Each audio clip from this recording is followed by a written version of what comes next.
Hey, Sammy here, your host of the Digital Marketing Therapy Podcast. Thank you so much for joining me today as we talk through your brand messaging. So, it's been great over the last few weeks to have a couple of episodes around how to create your customer avatar or your buyer persona, and then how to figure out where they are so that you can talk to them. And today we're talking about then how to craft your messaging in order to reach them and make your life and your team's life so much easier. This could affect your volunteers, your board members, your staff, your hiring, all the things to make sure everybody's on the same page and make things way more efficient when it comes to reaching out to donors or the population in the community that you serve to make sure everybody is getting the right messages at the right time. So my guest today is Ashlee Sang, and Ashlee is based in Central Illinois with a background in anthropology and a penchant for travel. Through Ashlee Sang Consulting, she works with visionary founders who want to grow their impact and their business in a way that's rooted in values and propelled by purpose. Before doing brand messaging strategy and marketing consulting, she worked with a variety of nonprofit organizations, including a human rights education NGO in Senegal and a local branch of Habitat for Humanity. The common thread has been sharing messages that matter. Ashlee is passionate about small personal changes anyone can make to protect our shared environment and improve people's lives. She's a fan of onliners, happy surprises, and taking walks in the sunshine. This is a great conversation. It might be a little bit overwhelming if you've not done this work before, but I promise, give it a listen. And the beauty of it is you can chunk it off piece by piece. So just do what you can and then keep building upon it. Because as Ashlee will mention in this podcast, your brand messaging is always a work in progress and it doesn't need to be overly fancy. It just needs to be authentic in you. So head on over to thefirstclick.net/152 for the show notes for this episode and also the links to the other two episodes that I just talked about. All three of them will be great at kind of pulling this whole brand piece together for you and helping you really get in front of the right people to make your fundraising and your growth even easier. But before we get into this episode, it is brought to you by our digital marketing therapy sessions. If you need just a little bit of time with me to review your buyer personas, to brainstorm where to find them, to go through maybe some of the messaging statements that you've come up with, our digital marketing therapy sessions are 30-minute one-on-one consulting sessions that you can book to just go over whatever it is in your digital marketing space or website that you need support with. You can head on over to thefirstclick.net/office hours to book one today. But for now, let's get into the episode. You're listening to the Digital Marketing Therapy Podcast. I'm your host, Sammy Bedell-Mulhern, and each week I bring you tips from myself and other experts, as well as hot seats with small business owners and entrepreneurs to demystify digital marketing and get you on your way to generating more leads and growing your business. Hey everybody, join me in welcoming Ashlee Sang to the podcast. Ashlee, thanks for being here today. Hi, thanks so much for having me.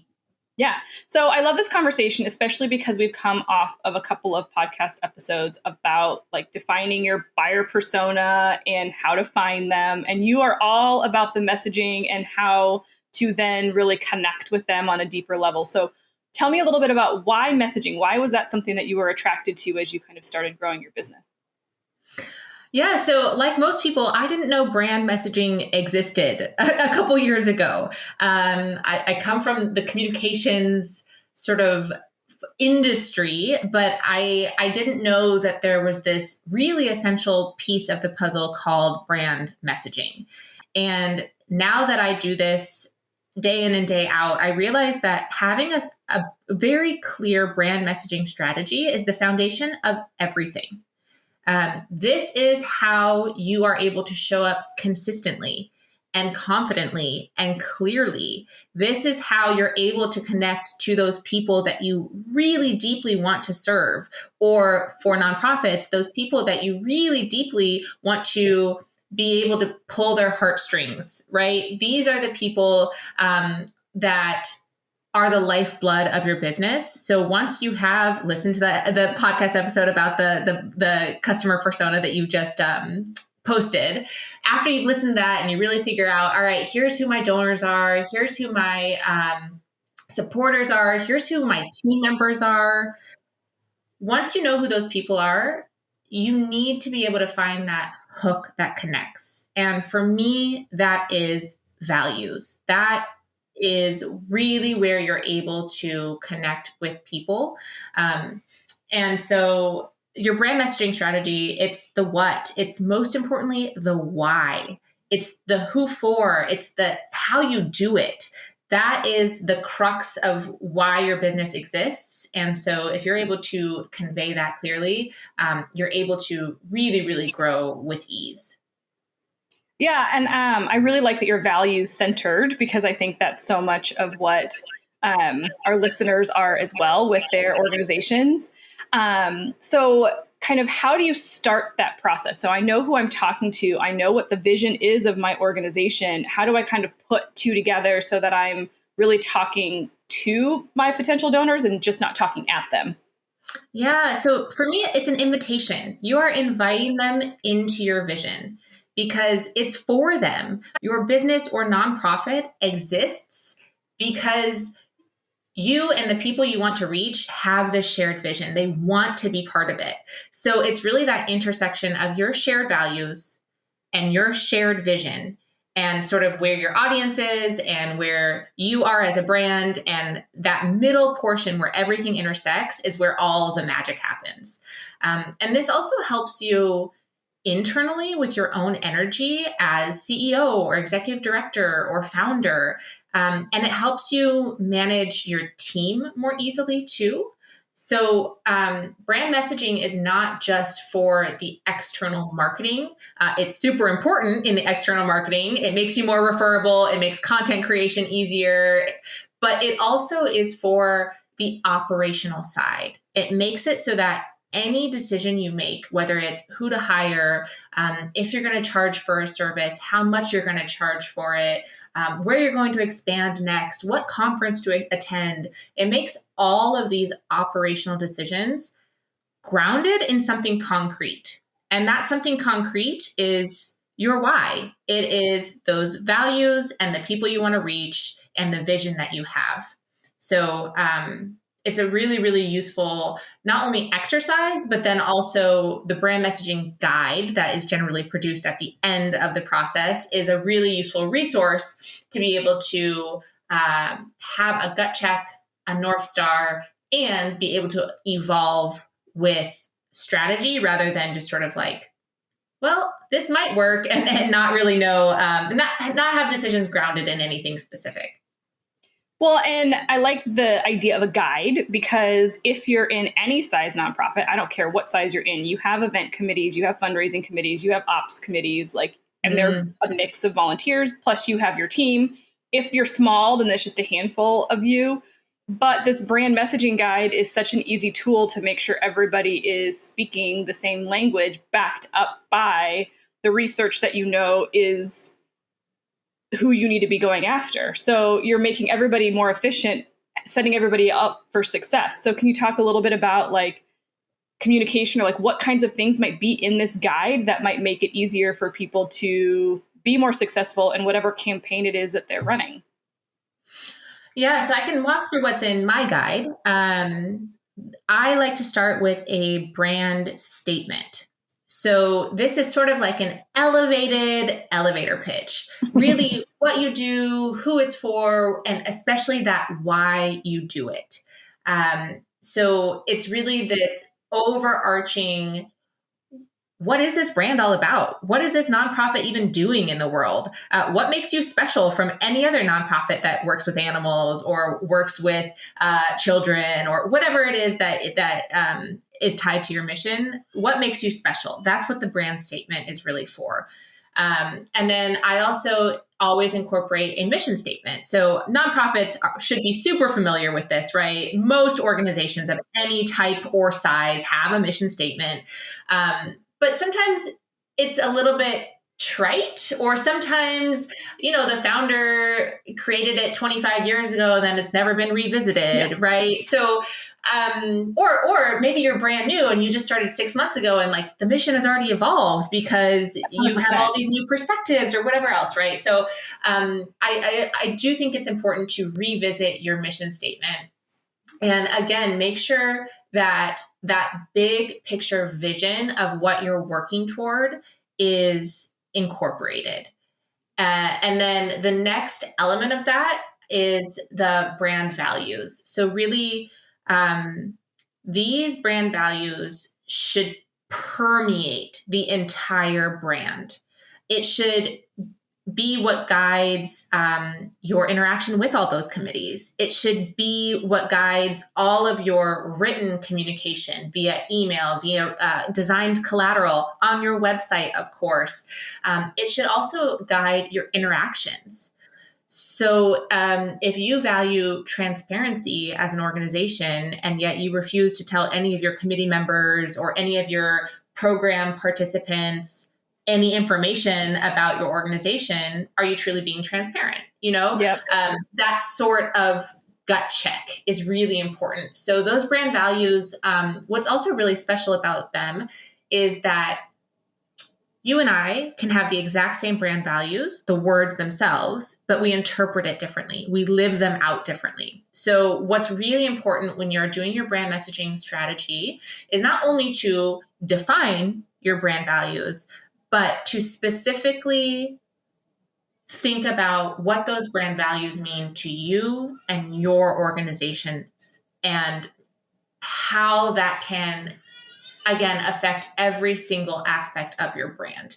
I like that you said that, because I feel like a lot of times people will use integrity, trust, transparency, like, all of those words that are thrown out everywhere, but to your point, it means something different, and you need to be more specific. Otherwise, they don't mean anything.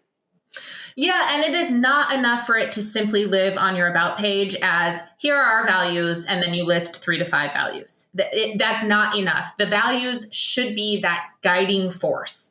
You're creating that culture. Exactly. The values are absolutely what define your culture. And also vice versa, your culture is often what defines your values. Like as your team grows, as your volunteer base grows, as the beneficiaries of your programs change and evolve, that can affect what your organization stands for. And so that's what's really beautiful about the entire brand messaging strategy process, is that it is an evolution. Just like your website is never complete, it's never finished, right? Yes. It's constantly evolving. So is your brand message, because it should be people driven. It should be values driven. So naturally, people evolve, and naturally, these perspectives that are getting constantly brought in and reshuffled with new leadership, or again, just new opportunities, it should then allow you to evolve your entire brand, right? So we're going for consistency in message, but not anything that's stagnant, right? It should absolutely be able to grow with you. So the next, don't you think? Sorry, I want to just interrupt you for 1 second. But don't you think like this is a practice that organizations, before we get to the next step, that this is a practice that organizations need to be in? Like this is something you're talking about briefly at every committee meeting. Like you have these plastered everywhere. Like this is something that everybody needs to live and breathe, or it doesn't work. Because when it becomes stagnant is when you have this big strategic planning meeting and everybody comes together and we create these great vision statements and these core values, and then nobody talks about it ever again. So it's a practice in making sure that everybody lives and breathes that before you can really see the difference and the impact that can make in your organization. Absolutely. A strategy is only as good as it is implemented. Yeah. There is absolutely no point in doing a strategic exercise if you do not plan to leverage that strategy. Yeah. And that's why I create my brand messaging guides in a Google Doc. So it's not the most sophisticated, but it is one of the most adaptable. Because I know some people design it in like a really beautiful slide deck, and that's wonderful. And it really does make the sort of reveal exciting. But then maybe you're a little bit afraid to touch it. Right? Right. Whereas if it's a Google Doc, you can mark it up, you can copy paste, you can literally start applying this today into your business, and you can open it up during team meetings and think about, all right, we have these 3 prospective donors. let's look at our brand messaging guide and figure out how we're going to speak to them based on what they care about and how that aligns with our brand. Or maybe it's a grant and wow, that's a lot of money, but their requirements just really aren't aligned with our values. And so you don't pursue it. You don't waste that time and energy and all of that effort to do something that won't feel good and won't bring you closer to your mission. Yeah. So yes, it should absolutely be applied and revisited constantly. It's easier said than done, but it's definitely worth doing. It's a practice. Okay, so what's next before I interrupted you?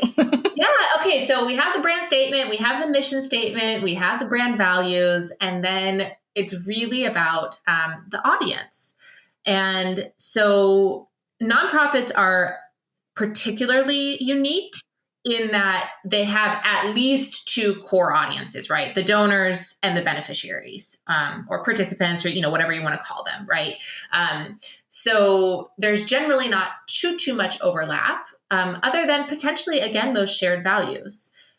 So it's definitely worth doing a full exercise for audience personas for your donor, your beneficiaries, potentially partners, that sort of thing, and really digging into that demographic information, but specifically the psychographic information. So we won't get too deep into that here, but just in general, when you're doing a brand messaging strategy, who are you trying to reach? How are you going to speak to them, and what's going to resonate with them? That is sort of the gist of what is part of the brand messaging strategy. And then the next part of that that's really related is your brand voice. So your voice should be consistent, even if you're talking to different audiences, right? So if you have a very casual, laid back brand voice, you should be attracting donors who want that as well as participants who want that, right? You shouldn't be necessarily treating those two groups of people differently in the way you speak to them. You might be talking to them about different things because they care about different things. But the way you post messages, the way you host events, that sort of thing should be consistent. You should have this recognizable voice to you and your brand. And then again, especially if you have a team, they should be carrying through that voice and that experience in everything they do. And then the next component to my process is the core messages. So really, what are those recurring themes that keep coming up? And often they are anchored in those values. Often they're anchored in that mission, your specific approach, your specific culture that you're creating. And so this for me is often sort of this like big creative brain dump of all these great taglines that could be used in social bios or on website copy, either as headlines or as the descriptor or as jumping off points for social media posts, that sort of thing. So the entire guide is really able to be leveraged in everything you do. So from your social bios to your website copy, to your emails that you send out, to your event descriptions that you're putting in your local newspaper, to pitches, to podcasts, all the things, you're able to mix and match and smush together and pull apart and use all of these ideas as a jumping off point so that you're never starting from scratch. Well, and I know this is a big undertaking to put together like the guide the first time around. But I feel like once you have the initial one done, then to recreate it for like a big campaign, or you don't have to recreate everything, but just to even recreate the brand messaging statements, like the second half that you just talked about, then you can just replicate that formula for the big campaigns that you have or the big events that you have. You already have that formula. Then you have something you can deliver to your web designer for that website copy on that page, to your social media person, to your event chair, whatever. They have that core stuff easy and ready to go. And you know you're pushing forward the same mission. So it's a lot of work up front to kind of make things a whole lot faster and smoother for everything else that you continue to do. Yeah, exactly. I just had an operations expert work with a same client as me. And she said that, oh my gosh, your brand messaging guide was so useful in my process setting up her systems, which I never would have connected. So this idea of the brand messaging being a jumping off point for all your other contractors, for all your departments, for those committees, for those special events or new programs that you're unrolling, it's a great jumping off point so that there is always that common thread. So even though the special event might have a special title and a special tagline and special branding, even like visual branding, there should be a through line, right? It's not just this special event that is operating in this sort of black hole. It's part of your bigger mission. So it's really, really useful to have a jumping off point and then being able to iterate from there. Yeah, I agree with that. So one question I have is, at what point do you, like, I feel like the vision statement or your vision, your mission, like all of that, the kind of first part of what you talked about is very inward focused. Like, we're talking about what we do, how we do it, why we're amazing. But at what point do you kind of start crafting statements that are directed towards your ideal donor, let's just say, that make it more about them and how you're solving their problem, as opposed to, hey, look at me, like, we're amazing? Like, kind of, where do you draw that line? So it's all about, it comes back to that intersection again, that intersection of your shared values and your shared vision, and that invitation to be part of this movement. So I think really focusing on your why, because your why isn't internal necessarily, right? Like, your why is the reason you exist in the world, the thing about the world that you want to change. So if you consistently keep that why at the center of everything, so we want to make healthcare accessible, or whatever it is that you are aiming to do. Your donors also want that. And so if you constantly go back to why donating to this specific campaign or why sharing this specific post is important, it's because it takes us that one step closer to making healthcare accessible to those who don't have access to it.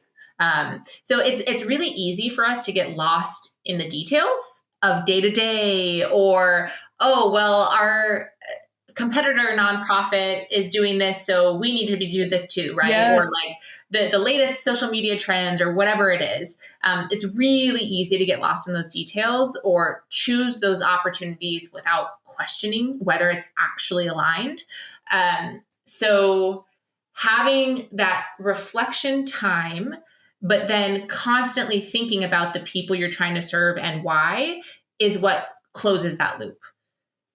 Yeah, I'm so glad you said that, because I preach that all the time. Like, just because a new trend or idea is out there doesn't mean it's right for you in that moment. One last thing I want to touch on before, we wrap this up, is like, okay, we have this brand guide, we're good. So then now we're going to feel maybe a little overwhelmed at like going back and reviewing all of the messaging that we've already got out there, right? So, kind of, where do you think maybe they should tackle things first to kind of start to clean things up? And then any tips that you have to kind of interweave this then into kind of a day-to-day piece, because it's going to take time. Yeah. So I think there are a few approaches you can take. One, definitely, again, revisit it often. Have leadership really be on board. So that means your board of directors, your executive director, but then also like department heads. Really make sure that they're on board with the entire concept so that they can continually keep that top of mind in anything you do. And then also, you can take two approaches, right? You can sort of tackle it section by section of all of your public facing stuff. So your social bios, your homepage headlines, your website copy, the emails that you send, that sort of thing. You can just sort of go through bucket by bucket and audit and revise from there. Or you can take the approach of, all right, moving forward, this is how we want to sound. This is how we want to show up. This is what we want to stand for. Well, we can't change the last 60 emails that we've sent, but the next one and the one after that and the one after that, we can make sure it always comes back to our core messages. And so really, it's always keeping in mind that the way you talk about your brand and your why and the problem you want to solve should be front and center. Mm-hmm. Well, and I like that approach too, because, that goes into how do we hire people either as contractors or as staff that are going to support what we're doing, and then making that also just part of the natural onboarding process. Like then they get drilled into them. This is this. So long term is going to make everything so much easier. This is how we recruit board members. This is how, we choose who's going to be on our event committees or our sponsorship committees, because they're people that have this ingrained in what they do, which might take a bit, but is going to ultimately make things so much more efficient and so much more successful. For sure. And I mean, culture change is a lot harder than bringing on people who are on board from the get-go. So absolutely making sure, especially that values element, making sure people that you bring on, whether they're contractors, whether they're team members, whether they're volunteers, making sure that they have a firm understanding and ability and willingness to live out those values is super important for making the entire brand cohesive and consistent. Yeah, no, I love that. Okay, so lots of things for listeners to think about, and lots of great places for you to start. Some of this you probably already have pulled together. Some of it you might need some tweaking on. But Ashlee, any final kind of last words? And then I'd love for you to share where people can find out more about you and take advantage of some of your amazing resources on this topic. Yeah, thank you. So just keep in mind that this is an evolution, and it's worth doing simply for the reflective process of it and the confidence that it will bring you in reaching out to people. Because again, like brands grow because of the people that they're able to get in front of. So the more confident you are in your message and your mission, the easier and faster everything is going to grow. So if you do want to sort of DIY this process, or at least get the ball rolling, you can go to ashleesang.com/first click. So Ashlee with 2 E's, sang like sang a song. And I have a free workbook called the Stand Up to Stand Out workbook, and it has a consistency checklist. So those are some of the first places that you can go through to make sure, all right, is my brand message aligned? How can I update accordingly? And then often we need external perspective because we're all just so close to it, even if we have an amazing team. Yeah, yes, we're just 100%. Too close. So definitely reach out if you find, all right, the workbook was great, but we still have some hurdles to get over to really be confident and consistent and clear in our messaging. So yeah, you can find me at ashleesang.com or on Instagram at Ashlee Sang Consulting, or on LinkedIn just under Ashlee Sang. And I'll be sure to reply. And we'll have all of these linked up in the show notes, including the 2 episodes that we've done on creating your customer avatar and your how to find where they are, because I think all 3 of these kind of come together in a beautiful space. I also just want to reiterate that if you are in a space in your organization where you are thinking of doing a full-on website refresh, or you're kind of in a rebranding mode, before you do anything public facing, going through this brand messaging process is critical, because you will not end up with a website that functions and converts like you want it without it. It doesn't mean you can't be successful, but I think it's like what will take you to that next level much easier. So Just wanted to throw that out there. If you're thinking of website refresh, talk to Ashlee first. Thank you. It makes it so much easier for the web designer, and it makes it so that the money that you're investing in that website is so much better spent, because you 100%. actually know what you need the website to do for you and what you need it to say and who you're even trying to reach, because your web designer can't just magically guess that, right? Like, you need to tell them that. And so having that brand messaging strategy foundation will just make all of your other investments so much more worthwhile. Yeah, I agree with that 100%. Well, thank you so much, Ashlee. I really appreciate you being here and giving some people some homework. Yeah, thanks so much for having me. Big thank you to Ashlee for joining me today. It's such a great reminder on so many things with messaging and how it can permeate through your entire organization. So I hope that you will take it to heart, have a conversation with your leadership teams, and really figure out how you can improve on your messaging for increased engagement, increased ease in hiring and recruiting, and just serving your donors and your community better. You can go to thefirstclick.net/152 for the show notes of this episode and for the resources that Ashlee so generously shared with all of you. For now, I hope you'll subscribe wherever you listen, and make sure you subscribe over on YouTube at thefirstclick.net/YouTube. These episodes are recorded in video as well. So if that's how you like to consume these, please head on over there. I'd love to see you. For now, I hope that you have a great rest of your week, and I will see you in the next one.